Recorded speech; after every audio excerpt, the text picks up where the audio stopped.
So today's autopsy pathology teaching will be on infection control.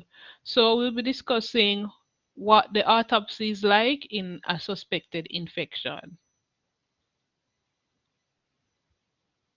So the role of autopsy is to provide, this is the role of the autopsy generally, it provides additional information into the pathogenesis of disease. It identifies clinically unsuspected disease processes, and it correlates pre-mortem clinical diagnosis with the post-mortem findings.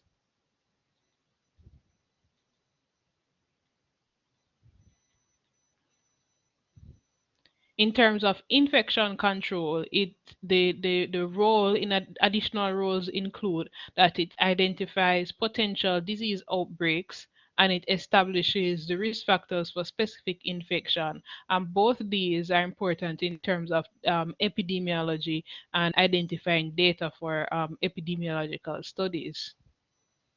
So prior to the autopsy, you want to develop a differential diagnosis. And this diagnosis, you would base it on the antemortem signs and symptoms of the patient who died. You want to know their past medical history. You want to know the results of any previous diagnostic studies, and you want to know any previous microbiological studies if they were done. Sometimes the labs are taken off and the patient dies before the results come back. So it would be important to trace those results prior to doing the autopsy. So you also want to source sample containers prior to the autopsy. So these samples aren't routinely taken during an autopsy, a general autopsy, but in terms of an infectious autopsy where you're suspicious of an infection, you'd have to source these. So you want blood collection vials, sterile specimen containers, blood culture bottles, culture swabs. You'd also need to have proper personal protective equipment. This is needed for every autopsy, and it's especially so important in an autopsy where you're suspecting infection to protect yourself from contracting or spreading an infectious agent. So, in terms of the autopsy personnel, they are at risk of acquiring infectious diseases from the deceased. And in terms of the transmission of the infectious agent, there's a triad where the transmission depends on the infectious agent, which has remained viable after death. It also depends on the route of transmission, and it also depends on the host or the autopsy room personnel being susceptible to the infectious agent and is able to manifest the disease. So in terms of the infectious agent, there are four risk groups for the infectious agents. Group 1, 2, 3, and 4. Group 1 has the lowest risk, and Group 4 has the highest risk. And the grouping of the risk is in relation to um, how severe the effect of the infection is on the host. So in group 1, the agents are not necessarily associated with disease in the healthy adult humans. And when I say healthy adult human, I'm referring to somebody who is immunocompetent. So in a healthy person, these bacteria or viruses, if the person even becomes infected by it, they don't develop a significant infection, or they don't develop an infection at all, or they are usually asymptomatic.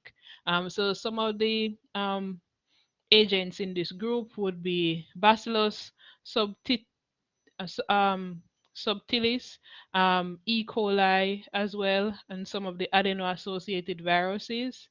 Um, in group 2, these agents are associated with human disease, but these diseases are rarely serious. And when they do occur, there is some preventative, so there is something to prevent that disease from happening, or there is a therapeutic intervention, meaning that there is some treatment available that's readily available for these infections. So in this group, you would have the HSV, adenovirus, and Salmonella and Staph aureus in this group.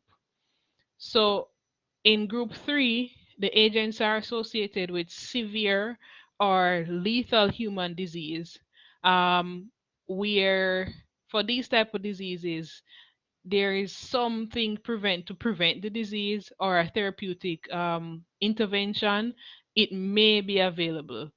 So that's the difference between group two and group three. So in group two, the disease, when it does occur in the healthy human, it's not really serious. And when it does occur, there's treatment for it.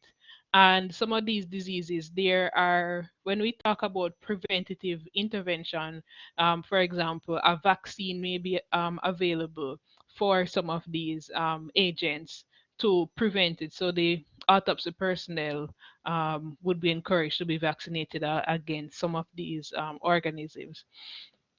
In group three, the disease is very serious. Vaccine may not be available for it, or a particular treatment may not be available for it, a specific treatment. Probably the only treatment that's available is supportive care. So in this group, you have TB. So you know that there is the BCG vaccine available for TB. So there is some preventative measure available for it, but when it does occur, it's very serious. So it falls into this category. HIV as well, there's no vaccine for it, and there is treatment for it, but it is highly contagious. And well, nowadays, in terms of the advances in medicine, it's not so debilitating, but back in the day it was. In group four, these agents are very serious and deadly. Preventative measures most likely are not available, or treatment for it is not available, and Ebola falls into this group. Of note, at the beginning of the coronavirus pandemic, the coronavirus was listed as a group three um, infectious agent, because at the time, um, when the patients were symptomatic, they would most likely have serious illness for which there wasn't a specific therapeutic intervention available, and there was no vaccine at the time. I assume in subsequent months or years, it may be downgraded to being level two, but for now, it's still a level three infectious agent, even though we have gotten better in terms of the treatment and we have developed a vaccine for it.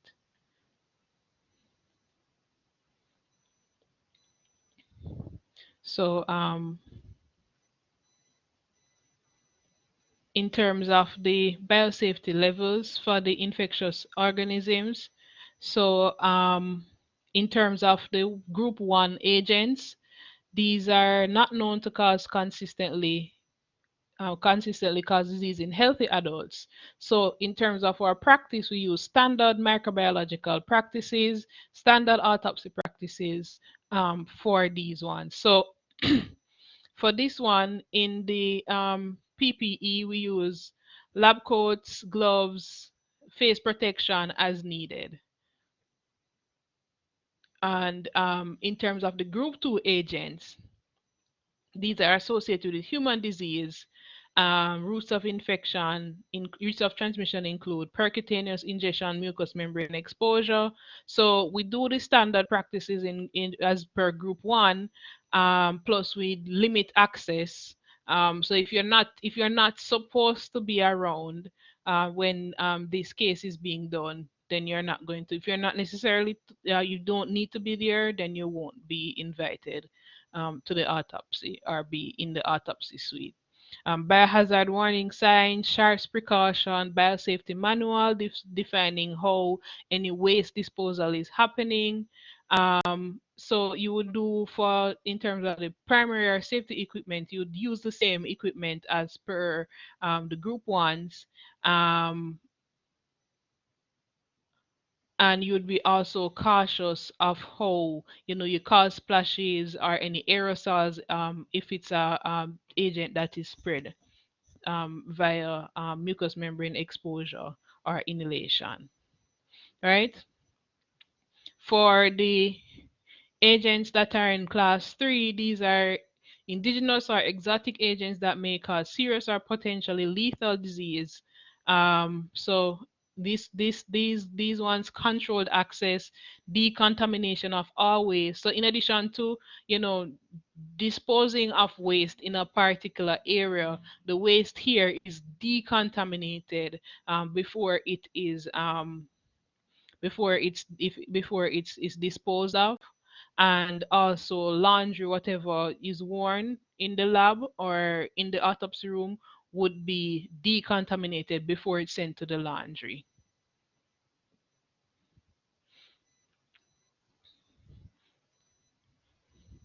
And then the group 4 infectious agents are dangerous exotic agents with high individual risk of transmission, for which there are no vaccines or treatment, um, or related agents with unknown risk of transmission.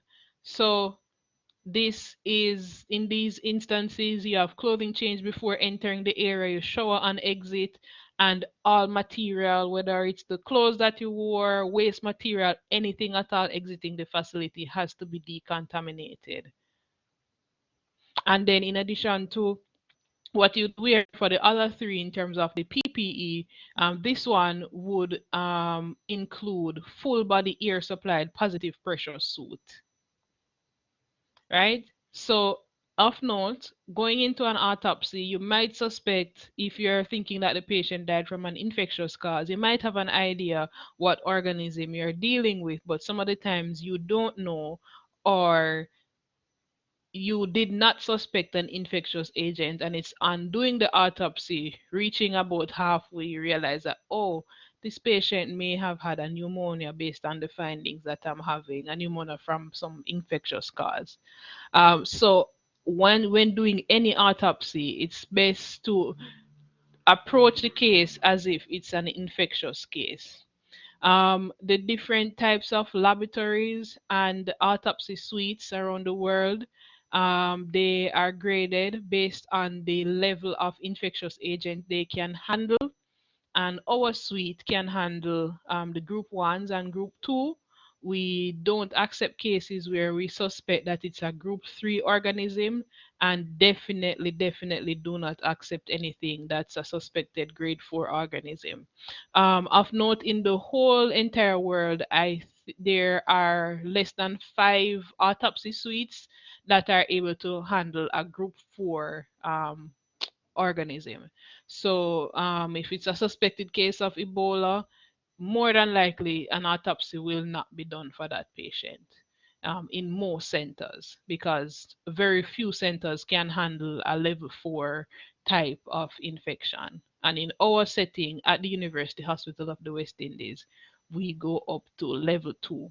So if the patient was suspected to have TB, for example, or HIV, or coronavirus infection, because those are categorized as class 3, and there's a suspicion prior to death, then we would not do an autopsy on those cases, because our autopsy suite is only goes up to level 2 in terms of the infectious agent.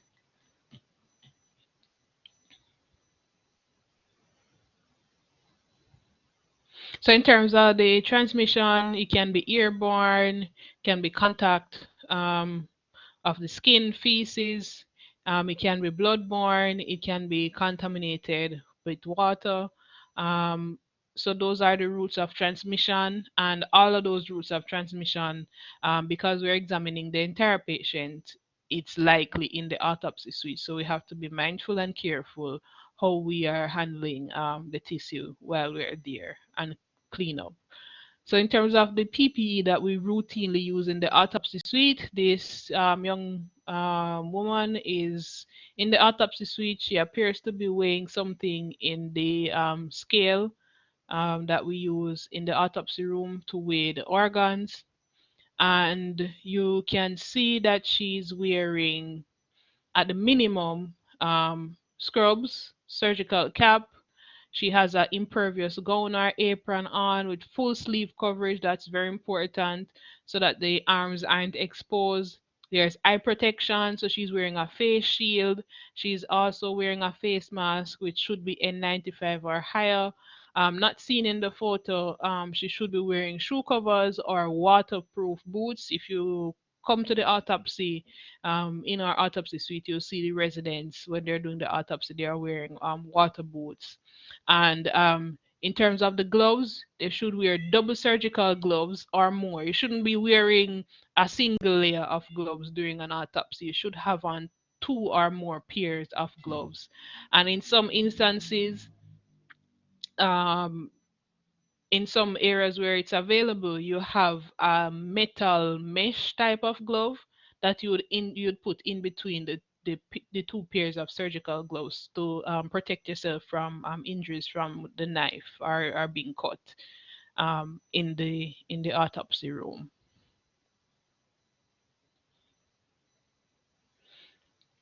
So in terms of the work environment, it should be up to date with the current infection control guidelines, including the adequate space, light, ventilation. The environment should be kept clean during the procedure. So if you come to the autopsy suite, you will see the residents, they routinely wash down the station. You'll see them washing, washing, washing. They spend a lot of time washing down the station because they don't want the blood to be pooling in the area where you're doing the autopsy. So they keep washing down the station, they're wiping down, keeping the place clean, reducing, sorry, exposure to any bodily fluids.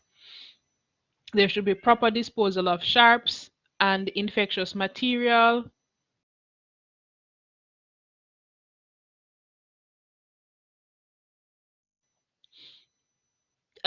The area should be decontaminated after each case or daily if more than one case is done per day. And in our setting, we decontaminate with bleach and we use a 1 in 10 solution, a very strong solution, 1 in 10 solution of bleach to decontaminate all surfaces. We decontaminate the tables, we decontaminate the floors, every surface, the shelves, everything is decontaminated at the end of the day after we have finished the case.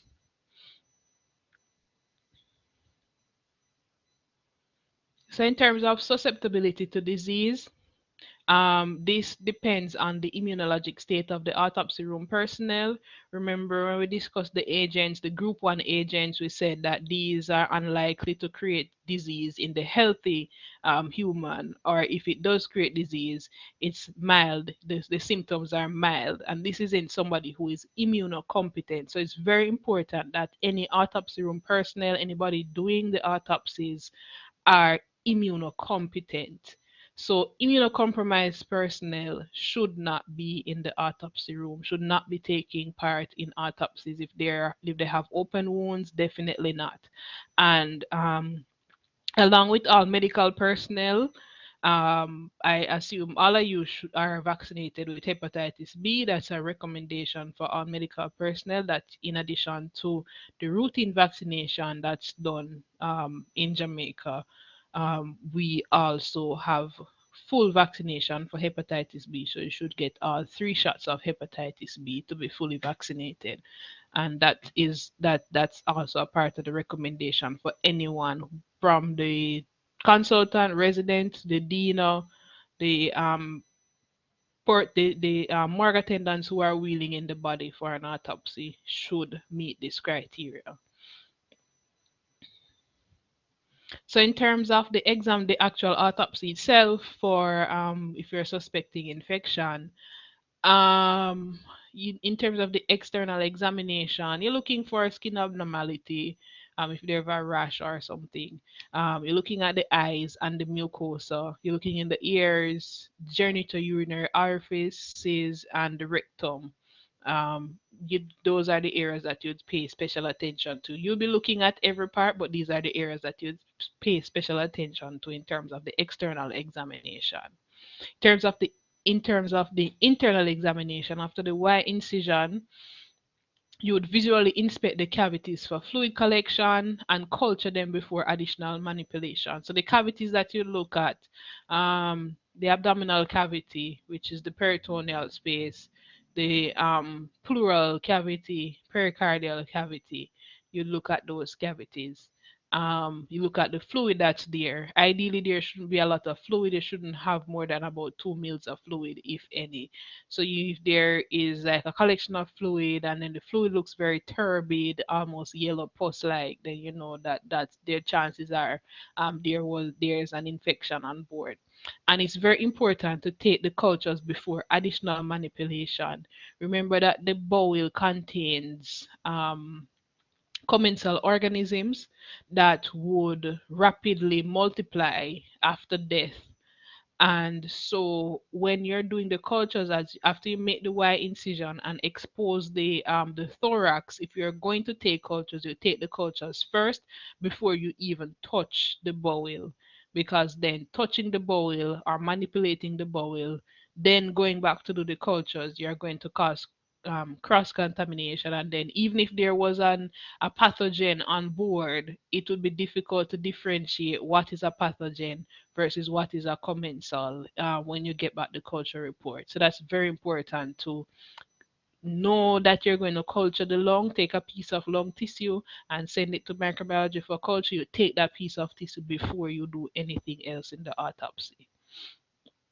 So you would culture organs that are clinically suspected of harboring infection. So for example, if you're thinking that the patient had a pneumonia, for example, which affects the lungs, you would then take a tiny piece of tissue using aseptic technique. Everything that you're using at that point should be sterile, to just take a little piece of tissue, put it in the bottle, the storage medium, and send it off to microbiology.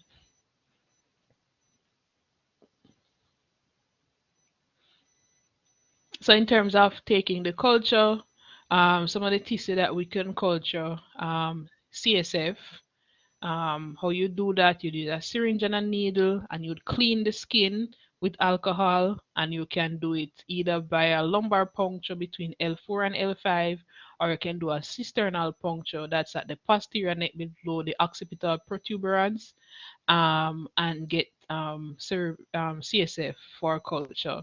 Urine, you would also clean the suprapubic skin and use a syringe and needle, go into the bladder. Additionally, if you're not getting the bladder from the skin, when you open and go inside, again, you could take the urine, directly visualize the bladder, and then take the urine. Um, Again, you would have to do that as quickly as you open so that you don't contaminate the area or limit the contamination. For blood, um, you would take blood from the heart through the fourth intercostal space. That's from the heart directly from the blood from the heart. No, blood directly from the heart. Sorry, or you can do a peripheral venous tap where you can use the subclavian vein to get blood. Once you open the heart, you can take a piece of the valves. If you suspect vegetation or you see the vegetations and you want to culture that, you can take a piece and send it for culture. Lung tissue as well. You can take a piece of the tissue and send for culture. Well, how you do that though is to you would get a needle and you'd bend it into a hook. So you bended the needle, that the end of it is like a hook, and you'd use it to hook a piece of the lung and pull it up, like kind of makes the lung tissue. Pull it up that there is a tent, and then you'd use a clean blade and then just slice below the hook, and then you'd have a little piece of tissue at the on the hook now, and then you just transfer that to the culture bottle.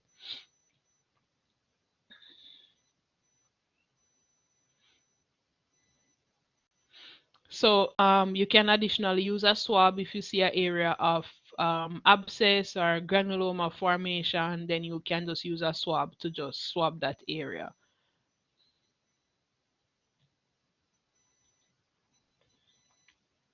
So in terms of the cultures, as I said before, if there's contamination, it's difficult to tell whether, if the organism seen is a contaminant versus a pathogen. So what you look at is the same organism cultured from multiple sites. That's likely to be a pathogen. Are the organisms present on tissue sections? So um, we would take some sections for histology. In the histopathology lab, we would process the tissue, make them into glass slides, and view them under the microscope.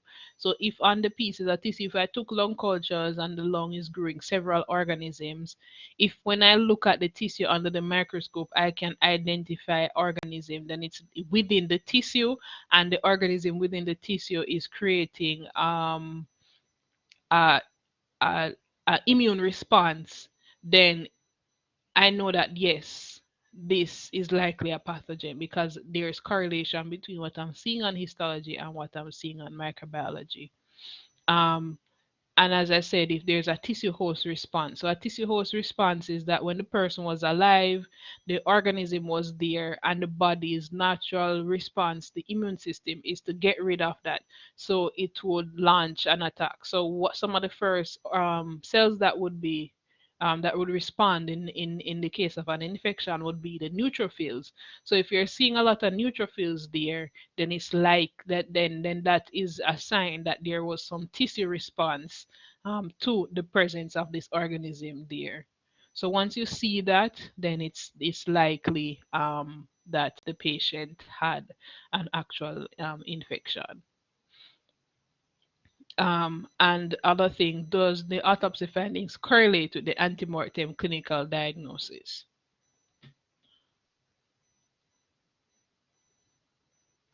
So in addition to doing the cultures at autopsy, there are some other things that we can do in terms of histology and molecular techniques.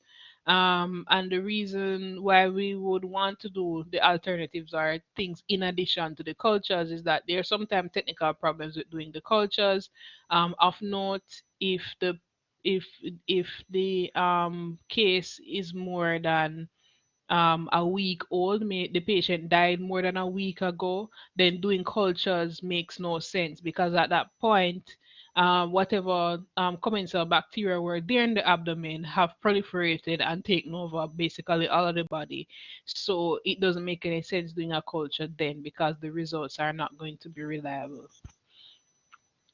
So after a week, if the patient died more than a week ago, you're thinking it's an infection, then it's unlikely that cultures would be able to help you here. So you definitely have to lean on the alternatives here.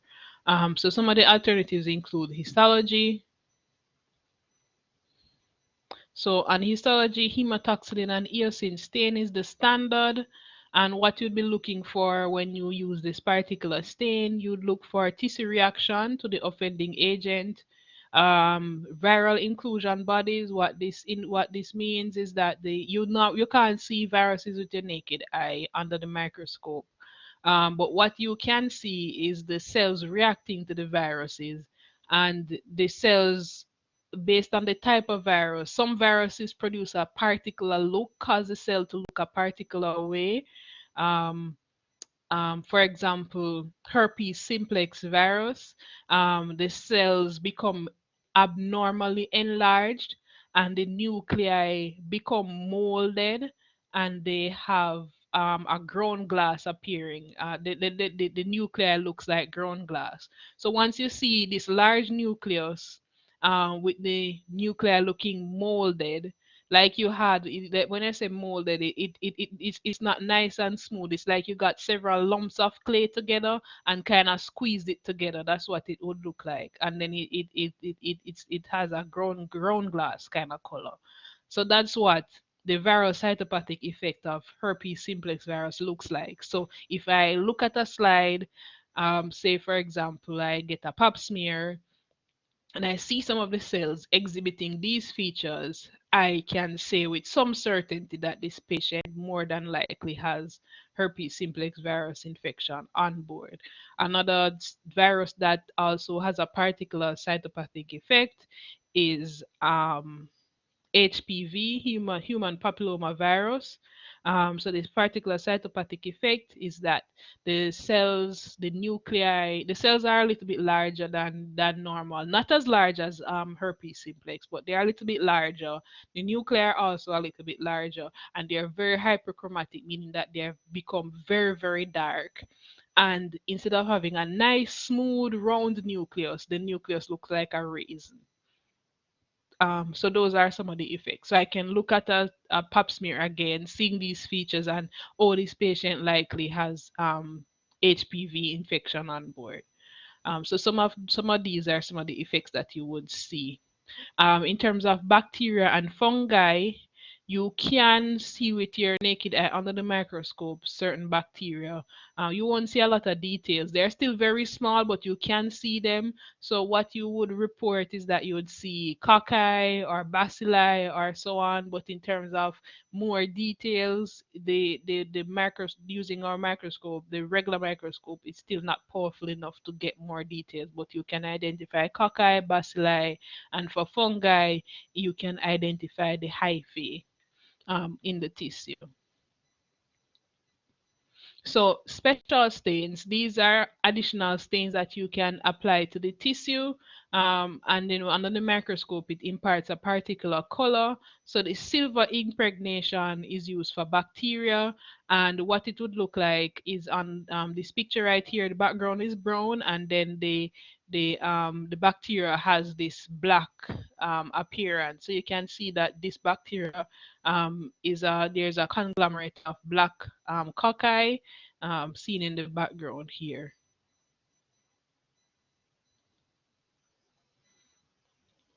All right, so metamine silver is used for fungi.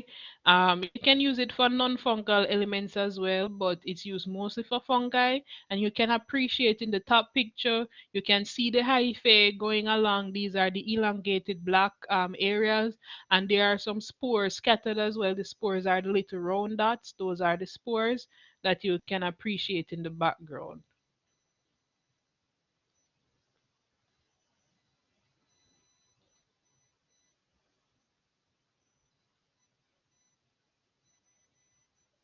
So in the bottom one, this is a picture of the lung in particular, and you can see within the alveolar space in the lung, these are cyst walls of pneumocystis carinii that you are appreciating, the black dots that you are appreciating.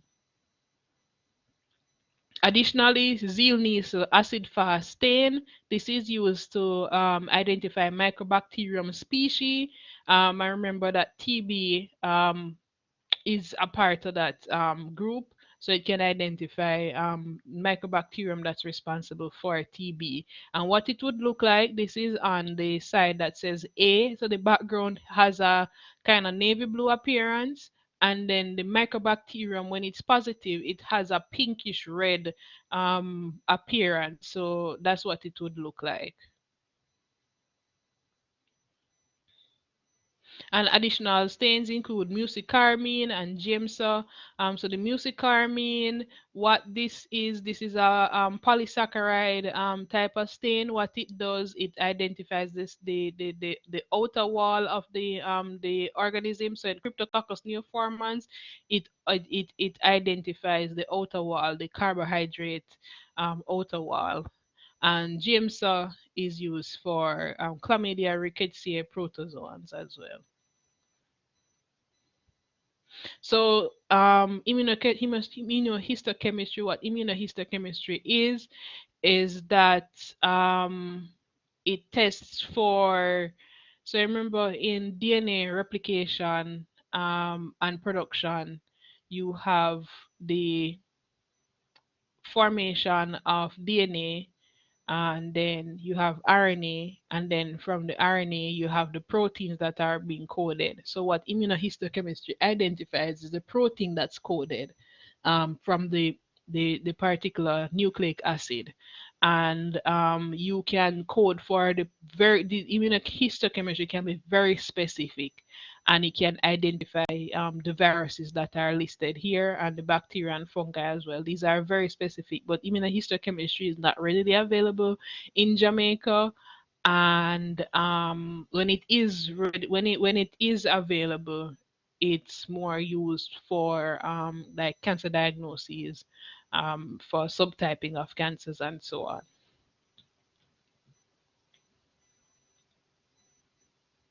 Other methods, these are the molecular methods, PCR, electron microscopy. Electron microscopy would provide way more details in terms of the organism than regular microscopy would. PCR would identify the DNA and RNA sequence of the very specific organism, whereas immunohistochemistry identifies the proteins that are produced from the DNA RNA sequence. All right, so basically, to optimize the benefits of an autopsy in the suspected infection, we need a well-constructed differential diagnosis. So we have to review the docket before we do the autopsy so we can know what's going on, what to expect, and know what we need to get ready to prepare for the autopsy. Um, in terms we have to make sure that we have proper infection control. It must be rigid and it's enforced by everybody who is in the autopsy room. And we also need standard microbiological cultures. um, Sometimes it might be insufficient, and in some of those times when we can't get reliable results for whatever reason, may be supplemented by newer methodologies such as the immunohistochemistry, PCR, electron microscopy, and so on. um, any questions?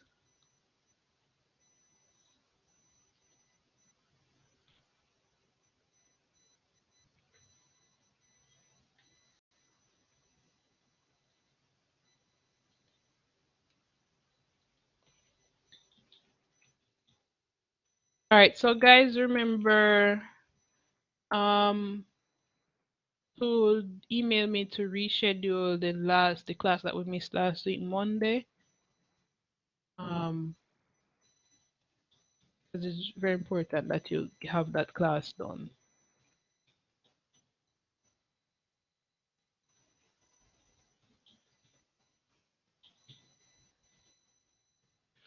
All right, so that's it for me today.